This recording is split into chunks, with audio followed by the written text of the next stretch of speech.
Laingut kirang iakura ke Jylla, kila yo ya nam job hagas ngipli ya ke BFI East Zone Elite Men's Boxing Championship 2023 ke Beningkong Ri-Bhoi.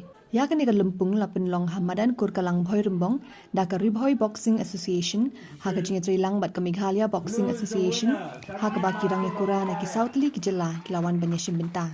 Kini kirang iakura kidai ki bami khmat ya ke Jylla Meghalaya, Jylla Assam, Jylla West Bengal, bat na ke Jylla Sikkim. Haga ni lumpung na pedeng kisaungut kirang iakura ke Jylla Meghalaya, laingut kilala ban khur ke jingjop ki pakenthup ya Sanjeev Maskul na Meghalaya, ulala ban pilim ya urang iakura ke Sikkim. Urang iakura ke Jylla Meghalaya usamla Kraubok Marwen, ulala ban pilim ya urang iakura ke Jylla West Bengal. Ubalna sangma ulala ban pilim ya urang iakura ke Jylla Assam, batu Daniel Jerwa ula syak pilim no na urang iakura ke Jylla West Bengal.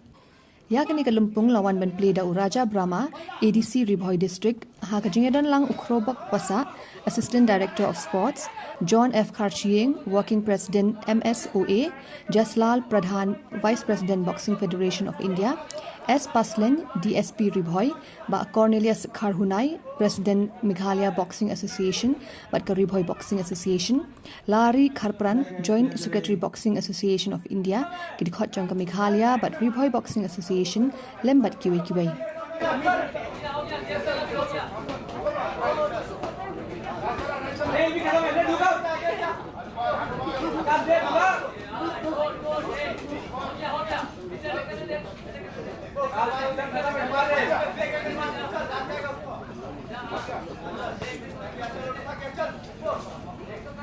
The winner,